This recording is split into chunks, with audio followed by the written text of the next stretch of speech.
चलो जहाजपुर। धर्म स्नेही बंधुओं,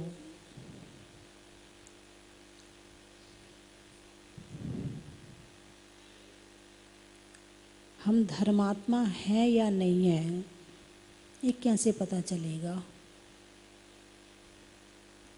बाहर से तो लग रहा है कि हमने पीले वस्त्र पहने हैं, बाहर से लग रहा है कि हम मंदिर में बैठे हैं, बाहर से लग रहा है कि हमारे हाथ में चावल है, बाहर से तो सारा कुछ दिख रहा है कि हम धर्मात्मा हैं। हाथ में सोने की माला है। किसकी माला है? सोने की माला है। और माला फेर रहे हैं। अब वास्तव में माला फिर रही कि नहीं फिर रही? अंदर फिर रहा है या केवल माला ही घूम रही है? अरे बोलिए ना। कोई व्यक्ति है, पीले कपड़े पहना है, पीली माला लिए है, मंदिर में बैठा है। अब वो माला फेर रहा है, हमें दिख रहा है, मगर वो वास्तव में माला फेर रहा है कि नहीं फेर रहा है? क्योंकि ऊपर की लेशिया अलग होती है और अंदर की लेशिया अलग होती है।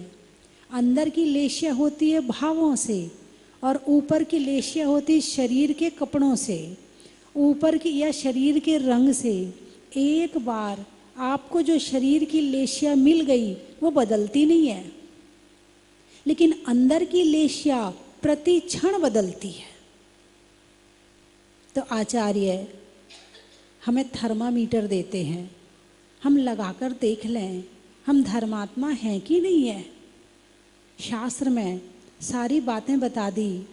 पंडित दौलत राम जी ने 6 ढाला में लिख दिया कि वसुमद टारि निवारि त्रिषठता षट अनायतन त्यागो शंकादिक वसुदोष विना संवेगादिक चित पागो अष्ट अंगे अरु दोष 25 तिन संक्षेपहु कहिए और बिन जाने ते दोष गुणन को कैसे तजिए गहिए।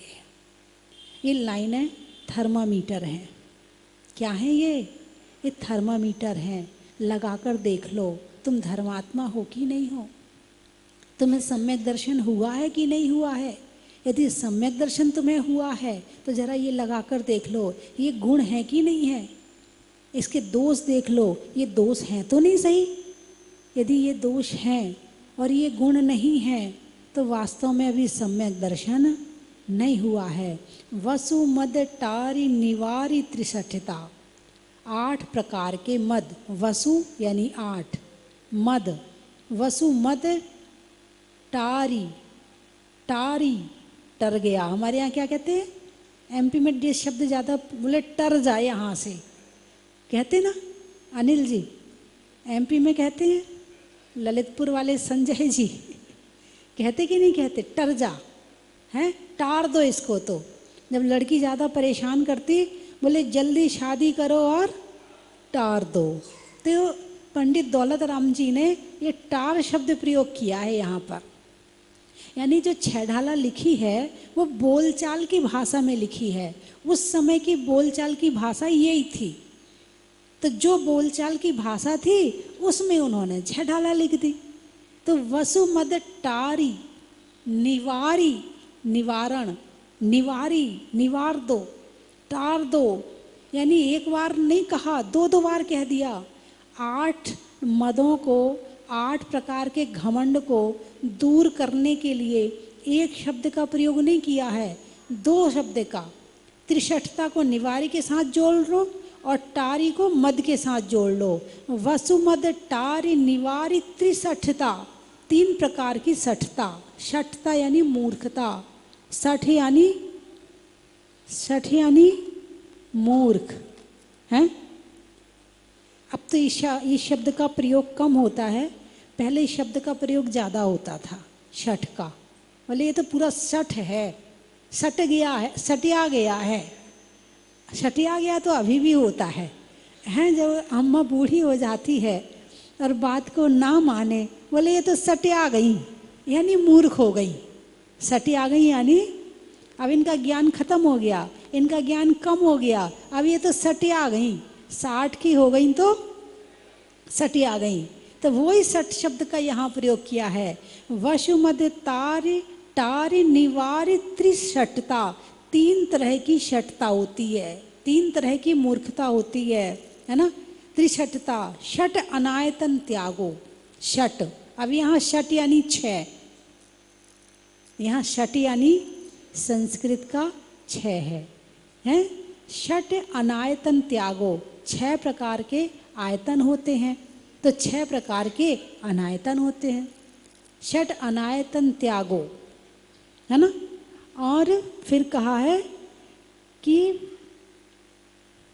शट अनायतन त्यागो, और आगे संवेगादिक चित्त पागो। अब 4 प्रकार के गुणों का वर्णन कर दिया। 4 प्रकार के गुण, प्रशम, संवेग, अनुकंपा और आस्तिक। हम अपने आप को मानते तो बहुत कुछ हैं, मगर जानते हो कि नहीं जानते हो? कहना मानने में तो 1 नंबर है, मुझसे बड़ा कोई ज्ञानी नहीं, मुझसे बड़ा कोई समझदार नहीं, मुझसे बड़ा कोई, क्या बताऊं, किस किस क्षेत्र में अपने आप को होशियार मानते हैं।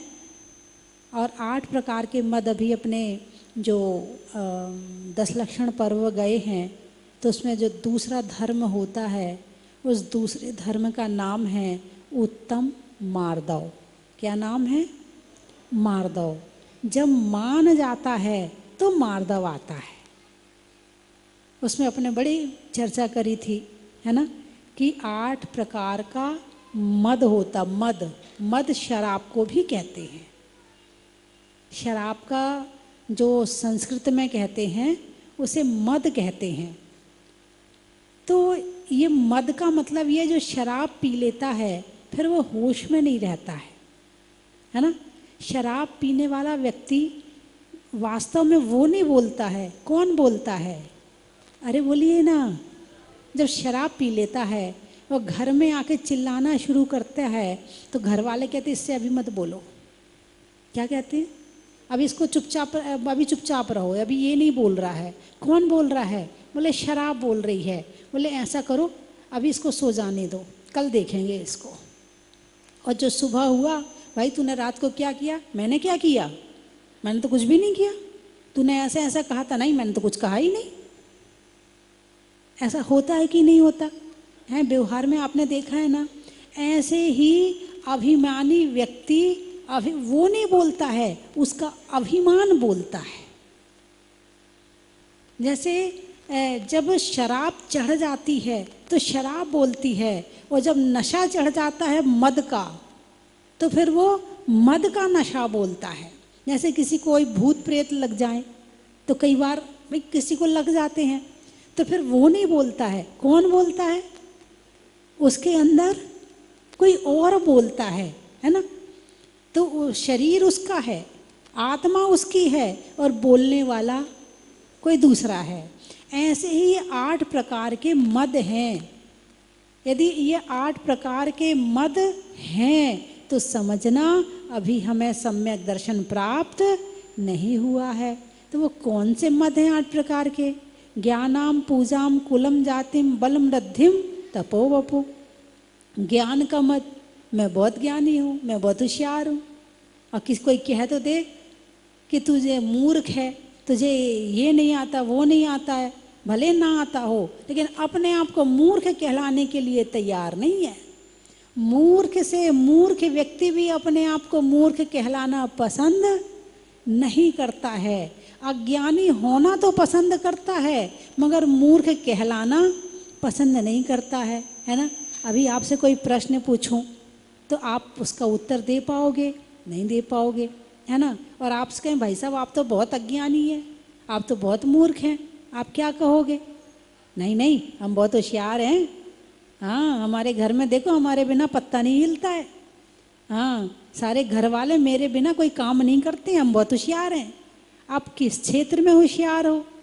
आप अपने गृहस्थी के क्षेत्र में होशियार हो, लेकिन जहाँ आत्मा का नंबर आता है, जहाँ वास्तविक ज्ञान का नंबर आता है, जहाँ सम्यक ज्ञान का नंबर आता है, उस क्षेत्र में यदि देखा जाए तो अज्ञानी है। मैंने एक बार एक बात सुनाई थी कि एक शहर में संत पहुँचे तो वहाँ पर उन लोगों ने कहा, महाराज कुछ प्रवचन सुनाओ। बोले तुम ज्ञानी की अज्ञानी? बोले महाराज हम तो बड़े अज्ञानी हैं। आप भी क्या कहोगे? अरे बोलिए ना, आप भी यही कहोगे ना? आपसे पूछा जाए आप ज्ञानी की अज्ञानी, तो हमारे सामने तो कहोगे अज्ञानी, और बाहर जाके कहोगे। आपकी परिभाषाएं स्थान के हिसाब से बदल जाती हैं। हाँ, कहीं आप अज्ञानी हो जाते हैं और कहीं आप ज्ञानी हो जाते हैं। तो अब जो है लोगों ने कहा हम तो अज्ञानी महाराज, आप कुछ प्रवचन सुनाओ। बोले अज्ञानियों को मेरा प्रवचन समझ में नहीं आएगा। तो महाराज ने प्रवचन नहीं सुनाया। अब दूसरे दिन फिर पहुँचे, महाराज प्रवचन सुनाओ। तो महाराज ने पूछा तुम ज्ञानी की अज्ञानी? तो कल ज्ञानी कहने से अज्ञानी कहने से प्रवचन नहीं मिला था,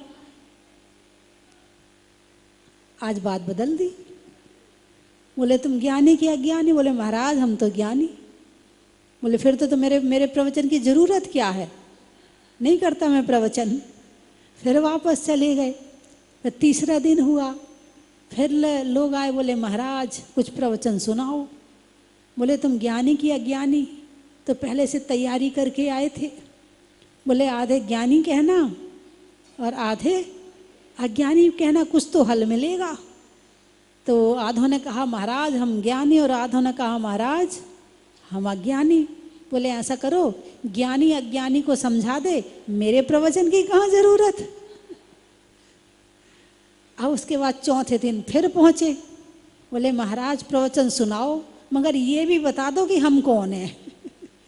हमें ये भी नहीं पता है कि हम ज्ञानी हैं कि अज्ञानी हैं। बोले ठीक है भाई, आत्मा में अनंत ज्ञान है, आत्मा में केवल ज्ञान है, आत्मा में त्रिकालदर्शी होने की संभावना है। लेकिन वर्तमान में कर्मों के कारण से हमारा ज्ञान ढका हुआ है। तो वैसे तो हम केवल ज्ञान के हिसाब से, सत्ता के हिसाब से तो हम ज्ञानी हुए। सत्ता यानी ज्ञान की सत्ता, केवल ज्ञान की सत्ता हमारे अंदर पड़ी हुई है।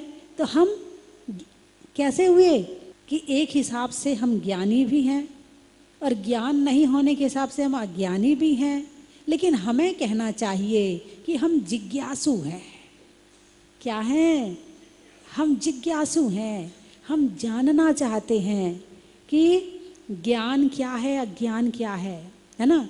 हम जानना चाहते हैं तत्व क्या है, अतत्व क्या है। हम जानना चाहते हैं जीव क्या है, अजीव क्या है। हम जानना चाहते हैं संसार क्या है, मोक्ष क्या है। हम जानना चाहते हैं सुख कैसे मिलता है और दुख कैसे मिलता है। हम जानना चाहते हैं, और जो जानने वाला होता है वो जिज्ञासु होता है। जो जानने वाला होता है वो जिज्ञासु होता है। तो हमें क्या कहना चाहिए? महाराज हम जिज्ञासु हैं, हम जानना चाहते हैं। हमें बताइए कि हम जीव हैं तो हमारे अंदर क्या गुण हैं, और हम शुद्ध परम शुद्ध कैसे बन सकते हैं। हम दुखी क्यों हैं, हम सुखी कैसे हो सकते हैं। इस बात की जानकारी हमें चाहिए ताकि हम उसे आचरण में ला सकें और हम वास्तव में सुखी हो सकें। तो थर्मामीटर, ज्ञान क्या है? थर्मामीटर है। ज्ञान से थर्मामीटर लगा के देखो कि हम धर्मात्मा हैं कि नहीं है। दोषों का वर्णन अलग कर दिया, गुणों का वर्णन अलग कर दिया। ऐसा नहीं है कि शास्त्रों में केवल गुण ही गुण का वर्णन है, ऐसा नहीं है। शास्त्रों में दोषों का वर्णन भी किया है। यदि दोष पता ही ना हो, केवल गुण ही पता हो और दोष ना पता हो, तो हम छोड़ेंगे कैसे? बिन जाने ते दोष गुणन को तजिए गहिए, कैसे तजिए गहिए। ये लाइन इस छैडाला की सबसे गहरी और सबसे गहरी बात कहने वाली लाइन है कि बिन जाने ते दोष गुणन को, दोष गुणन, गुणन यानी गुण, बिन जाने ते बिना जाने दोषों को और गुणों को तजिए गहिए, कैसे छोड़ेंगे और कैसे ग्रहण करेंगे। इसलिए दोषों का ज्ञान होना भी जरूरी है। शास्त्र में अकेले उत्तम क्षमा का वर्णन नहीं है, शास्त्र में क्रोध का वर्णन भी है। अनंतानुबंधी क्रोध, अनंतानुबंधी अप्रत्याख्यान क्रोध, प्रत्याख्यान क्रोध, संजुलन क्रोध है, अनंतानुबंधी मान, अप्रत्याख्यान मान, प्रत्याख्यान मान, संजुलन मान है, ऐसी माया और लोभ, यानी 4 कषाय का वर्णन भी इसमें किया गया है। ऐसा नहीं है कि केवल आत्मा में केवल गुणों का वर्णन शास्त्रों में है। यदि दोषों का पता नहीं चलेगा तो छूटेंगे कैसे। छोड़ने के लिए दोषों को जानना भी जरूरी है। भाई हीरे को जानते हो कि नहीं जानते हो? जानते हैं। और कंकड़ पत्थर को जानते हो कि नहीं जानते हो? हैं? कंकड़ पत्थर की क्वालिटी भी जानते हो और हीरे की भी क्वालिटी जानते हो। यदि कंकड़ पत्थर की क्वालिटी का पता ना होगा तो छोड़ेंगे कैसे, और हीरे की क्वालिटी ना पता हो तो ग्रहण कैसे करेंगे। इसलिए हर चीज़ की क्वालिटी जानना जरूरी होती है। और आप तो क्वालिटी जानने में बड़े होशियार हो। कौन सी क्वालिटी का मोबाइल खरीदना है, कौन सी कंपनी का लैपटॉप खरीदना है, कौन सी कंपनी की मिक्सी खरीदनी है, कौन सी कंपनी का ट्यूबलाइट खरीदना, बहुत होशियार हो आप तो। अरे बोलिए ना, हैं? हाँ, और यदि कोई दूसरे कंपनी की बता दे, अरे पता नहीं बहुत ख़राब है, मुझे मालूम है कि उसकी तो 4 दिन चीज़ नहीं चलती है, और उस कंपनी की लेके आओ बहुत बढ़िया है, बोलिए हाँ या ना? हैं? खूब अच्छे से सब कंपनी के माल को पहचानते कि कौन सी कंपनी का माल कैसा होता है। खुद तो पहचानते ही पहचानते हो, और कोई खरीदने जा रहा हो तो प्रचार प्रसार भी करते हो उस कंपनी का। बोलिए कंपनी के प्रचार प्रसार करते नहीं करते हैं? कपड़ों का प्रचार करते हो, नाऊ का प्रचार करते कि नहीं, ब्यूटी पार्लर का, डॉक्टर का, अरे बोलिए ना, डॉक्टर का प्रचार करते हो, और जो दांत मंजन करते हो उसका प्रचार करते हो, उसका भी कर देते हो। अच्छा, जहाँ बाल कटाने जाते हो नाऊ का भी प्रचार कर देते हो, हैं? उसके यहाँ जाना, बहुत बढ़िया बाल काटता है, हाँ बड़े प्यार से काटता है, बहुत अच्छी तरह से बात भी करता है, और बहुत अच्छी क्वालिटी भी, सब सामान उसकी जो लगाता है ना उसकी क्वालिटी भी बहुत अच्छी है, और काटता भी बहुत बढ़िया है। यानी उस नाऊ का प्रचार हो रहा है, धर्म का प्रचार नहीं करते हो। धर्म का प्रचार करने के लिए तो पारस चैनल खोलना पड़ा। हाँ भाई अनिल जी, हैं? डायरेक्टर साहब बैठे हुए हैं। धर्म का प्रचार करने के लिए तो पारस चैनल खोलना पड़ा, और बाकी प्रचार तुम सारी दुनिया में करते हो। अरे धर्म के प्रचार से पुण्य का बंद होगा और बाकी प्रचार से पाप का बंद होगा। और इन कंपनी के पीछे तो कई बार घरों में लड़ाई तक हो जाती है। यदि पत्नी कोई सामान खरीद के ले आई और तुम्हारी कंपनी पसंद की नहीं है तो लड़ाई झगड़ा भी हो जाता है। तेरे को 10 बार बता दिया इस कंपनी का मत लाया कर, फिर भी खरीद के ले आती है, लड़ाई झगड़े तक हो जाते हैं। और यहाँ तक यदि ससुराल जा रही है और ससुराल में जो अपने हिसाब का माल खरीद के दे दिया तो सास कहती है बढ़िया कंपनी का नहीं लाई हो, ये तो घटिया कंपनी है, अच्छी कंपनी का नहीं दिया तेरी मम्मी पापा ने, ये तो घटिया कंपनी का सस्ता माल दे दिया। वहाँ भी इस तरह की बातें हो जाती हैं। यानी पुद्गल के खरीदने में, पुद्गल को जानने में तो हम 1 नंबर हैं, मगर अपनी आत्मा को जानने में सबसे पीछे है। अभी आत्मा की क्वालिटी पूछो कि आत्मा में क्या गुण हैं, बता पाओगे? अरे बोलिए ना, कितने लोग हैं जो आत्मा का गुण बता पाएंगे? अरे बोलिए ना। अच्छा, हम ही बता पाएंगे? हाँ, इसलिए हमें वो क्या टेंडर लिया है हमने आपका टेंडर पुद्गल का है और हमारा टेंडर आत्मा का माता जी आप ही बता दिया करो। अच्छा ये बताओ, आप आत्मा हो या पुद्गल हो? आप शरीर हो या पुद्गल हो या आत्मा हो, क्या हो आप? अरे बोलिए ना, कौन कौन आत्मा है? जरा हाथ उठाकर बताना, किस किस के अंदर में आत्मा है या नहीं? पहले एक बार खुद को वो करके देखो कि मेरे अंदर आत्मा है कि नहीं है। तो किस किस के अंदर में आत्मा है, देख लो एक बार, गलती ना हो जाए। गलती हो जाएगी तो पनिशमेंट भी मिल सकती है। हाँ भाई बेटे, तूने हाथ नहीं उठाया, तू आत्मा नहीं है ना? तूने हाथ तो उठाया ही नहीं, तो फिर कैसे हुआ तू आत्मा? रेवाड़ी वाले भाई साहब, आप आत्मा हो? आप आत्मा हो कि आपके अंदर आत्मा है? हैं? किसके अंदर है आत्मा? हैं? आत्मा अंदर है या तुम आत्मा हो? किसके अंदर है आत्मा? शरीर के। तो बाहर नहीं है आत्मा? आत्मा बाहर नहीं आती है? अरे बोलिए ना, आत्मा अंदर है तो बाहर नहीं आती क्या? अरे कुछ तो बताओ। कहना माता जी बस हमसे तो कपड़ों की क्वालिटी पूछ लो, सोने की क्वालिटी पूछ लो, डॉक्टर की क्वालिटी पूछ लो, मिक्सी की कंपनी की क्वालिटी पूछ लो, हैं कपड़े धोने की कंपनी की क्वालिटी पूछ लो, ये ज्ञान है। ये हम सारा का सारा बाहर की तरफ जान रहे हैं। जो मैं हूँ, मैंने उसको तो जाना ही नहीं। ये जो जानने वाला कौन है? जितनी चीज़ों को तुम जान रहे हो, किससे जान रहे हो? आत्मा से जान रहे हो। तो जिससे जान रहे हो वो कौन है? जब अल्बर्ट आइंस्टीन से पूछा गया कि आप अब जा रहे हैं इस दुनिया से, तो अगले जन्म में आप क्या बनना चाहोगे? आप क्या करना चाहोगे? कहाँ जन्म लेना चाहोगे?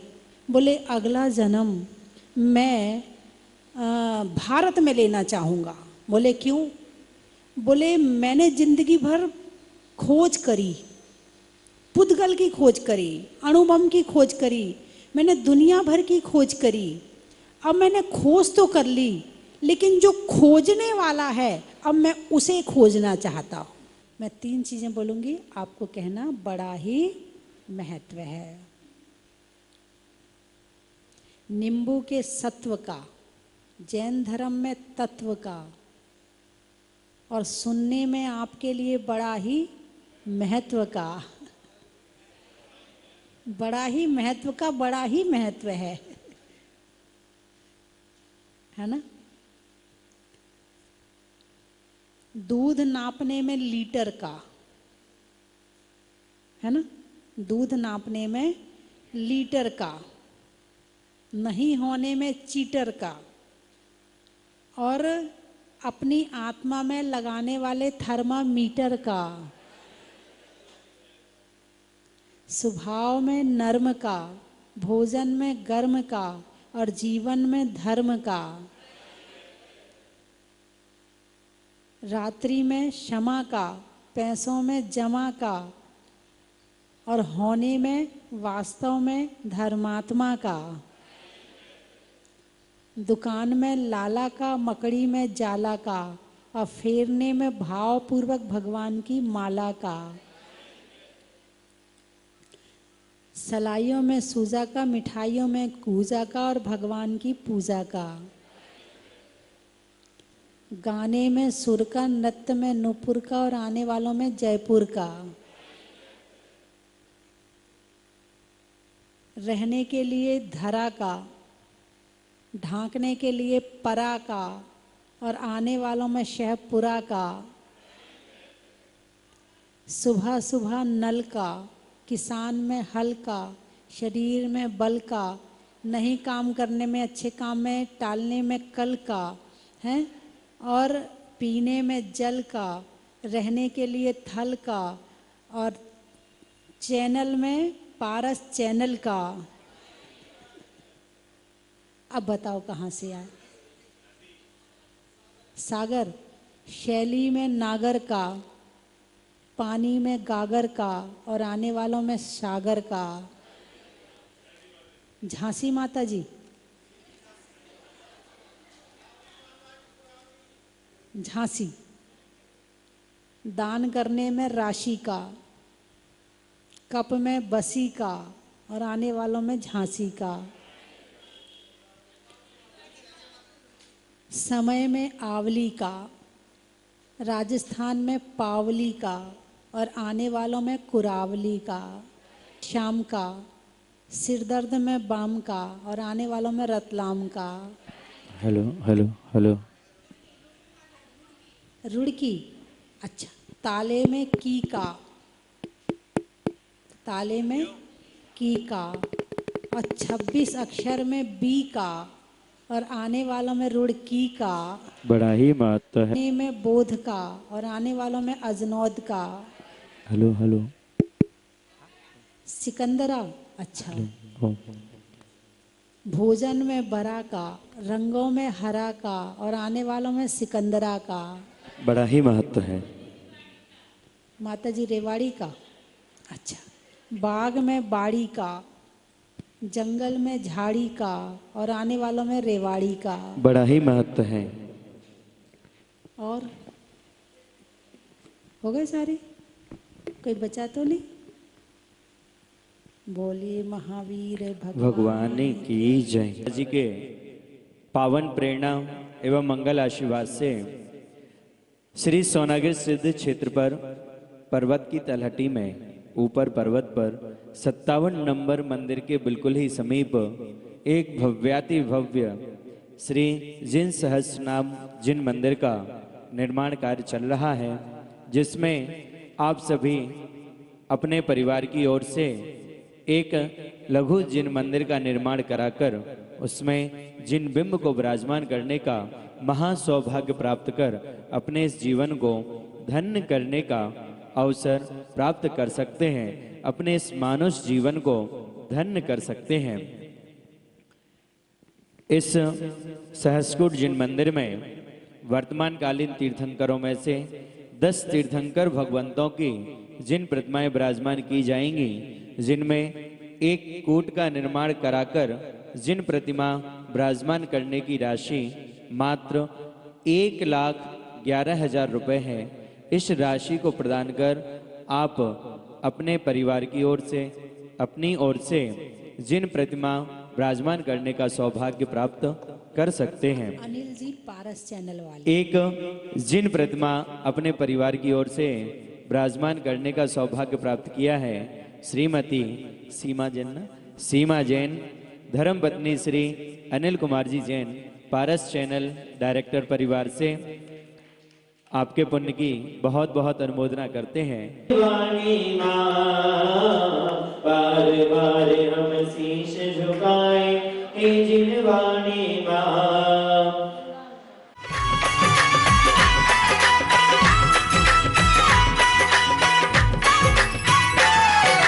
चलो स्वस्ति धाम, चलो स्वस्ति धाम, आओ स्वस्ति धाम, चलो स्वस्ति धाम, चलो स्वस्ति धाम, चलो स्वस्ति धाम, आओ स्वस्ति धाम, चलो स्वस्ति धाम। स्वस्ति धाम मुझे जाना है, मन में है ये धारणा। स्वस्ति धाम मुझे जाना है, मन में है ये धारणा। करें आप। लगा यहाँ पर मंदिर बहुत बढ़िया है, माता जी के आशीर्वाद से मंदिर बहुत बढ़िया बना है। हम यहाँ आके खुश हुए हैं। श्री मुनीश रत्नाथ भगवान की जय। परम पूज्य गणियारिका स्वस्ति भूषण माता जी की जय। हमने आज यहाँ प्रथम अभिषेक की बोली ली। आज हमें यहाँ आकर बहुत अच्छा लगा। हम अपने पुण्य की बहुत बहुत अनुमोदना करते हैं। हमें हर वर्ष यहाँ आने का मौका मिले। यहाँ बहुत अच्छी व्यवस्था है, बहुत अच्छी। यहाँ मन को बहुत शांति मिलती है, सबके दुख दूर होते हैं। बोलो जहाजपुर वाले बाबा की जय। भगवान की प्रतिमा बहुत ही अतिशायकारी है और जब से हम लोगों के यहाँ दर्शन हुए और जब यहाँ से पंचकल्याण के बाद में एक के बाद एक के बाद दर्शन करने का हमें अवसर प्राप्त हुआ, सुअवसर प्राप्त हुआ रादर। और उस अवसर के बाद में हमें दिन दूनी रात चौगुनी प्रगति का हुआ और इस सब यहाँ के अतिशय का ही प्रभाव है। मेरी आप सबसे विनंती है, आप सब यहाँ पर अतिशयकारी प्रतिमा जी के दर्शन कर करके अपना धर्म लाभ भी लेवें और अपने भाग्य की वृद्धि करें। जय जिनेन्द्र। जनों को यह क्षेत्र अतिशय क्षेत्र है। इस क्षेत्र पर आकर मन की जो शांति मिलती है वो अद्भुत शांति मिलती है। मेरा सभी से अनुरोध है कि क्षेत्र पर जरूर से जरूर पधारे और अपना आत्म कल्याण करे। क्षेत्र अति सुंदर है। हम जब से जुड़े तब से हमारे हर मनोकामनाएं पूर्ण हुई है। हम सभी लोग अस्य क्षेत्र जहाजपुर में दर्शनार्थ आए हुए थे। इस क्षेत्र में हम 8 साल पहले आए थे, तो एक यहाँ पे टीन शेड में भगवान जी विराजमान थे। जब से हम लोगों की मन में इच्छा थी कि भगवान जब बड़े मंदिर में विराजमान होंगे तो हम लोग अवश्य अभिषेक करने जाएंगे। आज हम लोग यहाँ आके हम लोग को बड़ा गौरवान्वित महसूस करते हैं और हम लोग का जीवन धन्य हो गया। यहाँ अभिषेक शांति धारा करके माता जी के चरणों में हम बारंबार नमोस्तु करते हैं और बंदामी करते हैं। और माता जी, हम सभी जो दर्शनार्थी आए हैं वो सिहोरा से आए हैं। सिहोरा जबलपुर के बाजू में हमारे यहाँ के मुनि निर्यापक प्रसाद सागर महाराज जी जो हमारे यहाँ से हुए हैं, उनका परिवार भी हम लोगों के साथ आया है। हम ऐसी भावना बातें हैं समस्त सिहोरा सकल जैन समाज सिहोरा की ओर से आपको बारंबार बंदामी करते हैं। बंदामी। माता जी, हमारे यहाँ एक बच्चा आया हुआ है, इसके पापा रोज 11 रुपया देते हैं। ये बोलता है कि हमको भी दान देना है, हम 10 रुपया दान देंगे प्रतिदिन। तो ये इसको अपना आशीर्वाद प्रदत्त करें। और ये तीसरी बार मुनि सुप्रनाथ भगवान के दर्शन करने का सौभाग्य प्राप्त हुआ है।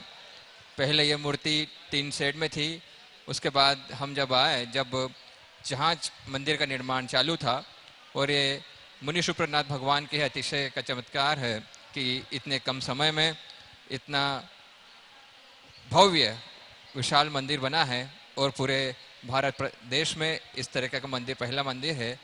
मैं आशा करता हूं कि हम हर साल मुनि सुप्रनाथ भगवान के दर्शन के उपस्थित हों, यही कामना है। भक्तगण, आज यहाँ पर बहुत से लोग पहली बार इस अतिशयकारी क्षेत्र पर पधारे हैं और अवश्य ही इस अलौकिक प्रतिमा का चमत्कार है कि जो कि इतने कम समय में यह भव्य मंदिर का निर्माण हुआ है। और इस अद्भुत पहला जो कि जिन शासन का पहला जहाज मंदिर है, और इसमें अतिशयकारी प्रतिमा के दर्शन करके सभी अपने मनोवांछित फलों को प्राप्त करते हैं। और साथ ही आर्यिका स्वस्ति भूषण माता जी जो कि बहुत ही सरल स्वभावी है, मैं विगत 8 वर्ष पहले भी आया था और उनके दर्शन आदि करके पूज्य माता जी ने अपना आशीर्वाद प्रदान किया था।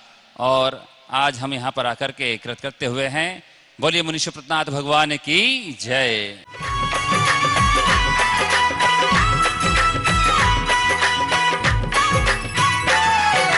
चलो स्वस्ति धाम, चलो स्वस्ति धाम, आओ स्वस्ति धाम, चलो स्वस्ति धाम। चलो स्वस्ति धाम, चलो स्वस्ति धाम, चलो स्वस्ति धाम, चलो स्वस्ति धाम, मन चाहे होते सारे काम, चलो स्वस्ति धाम, चलो स्वस्ति धाम। बंधुओं, मैं आपको सादर आमंत्रित करता हूं आने वाली शनि अमावस्या 14 अक्टूबर को आप यहां पधारे। भूगर्भ से प्रकटित चैतन्य चमत्कारी अतिशयकारी 1008 मुनिशुप्रनाथ भगवान के मस्तक पर परम पूजनीय भारत गौरव गुरु मां गणियारिका स्वस्ति भूषण माता जी की संगस्था छुल्लिका अरथमती माता जी के सत्संग पावन सानिध्य में बड़े बाबा के मस्तक पर 1008 कलशों से महामस्तकाभिषेक होगा। बंधुओं, वर्ष में 1 या 2 बार शनिवार और अमावस्या दोनों संयोग मिलते हैं। महान पुण्य का उदय आता है, तब शनि अमावस्या के दिन मुनि सुप्रनाथ भगवान के मस्तक पर अभिषेक शांति धारा का सौभाग्य मिलता है। तो बंधुओं, आपको कहीं भटकने की आवश्यकता नहीं है।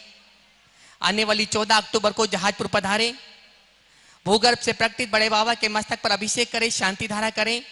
अपने घर में रोग शोक आदि व्याधि को दूर करने के लिए शनि ग्रह बाधा को दूर करने के लिए, सुख समृद्धि के लिए बड़े बाबा के मस्तक पर शनि अमावस्या के दिन एक कलश करवाएं, शांति धारा करवाएं। इसकी न्योछावर राशि मात्र 5100 रुपये है। अब आपको कैसे पता चलेगा कि आपके नाम से शांति धारा हुई है? बंधुओं, उस दिन बड़े बाबा का जो अभिषेक होगा, शांति धारा होगी, उसका पारस चैनल पर सीधा प्रसारण होगा सुबह 8:45 से।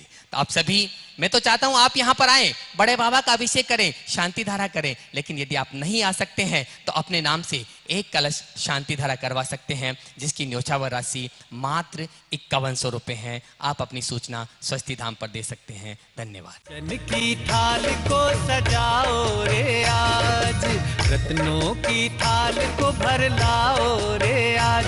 आओ आओ करे रे गुणगान आरती भगवन की। आओ आओ करे गुणगान आरती भगवन की।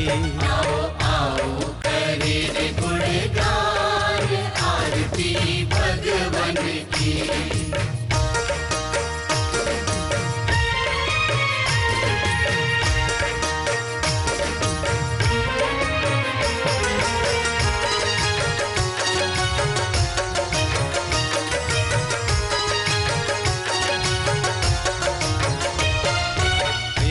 सुमित्र के राज दुलारे, माँ पद्मा जी के नैनों के तारे।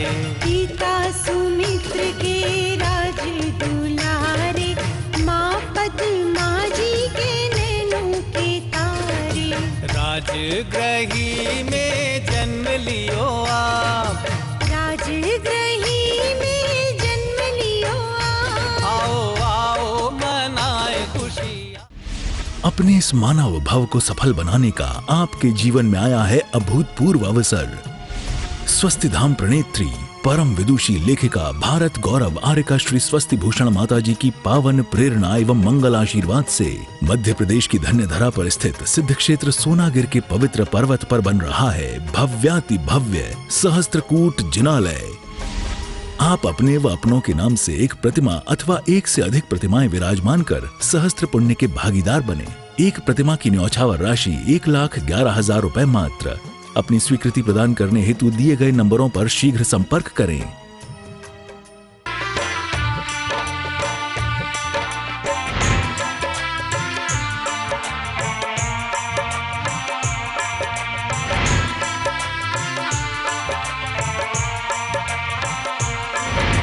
चलो रे चलो रे चलो चलो रे चलो रे चलो चलो जहाजपुर।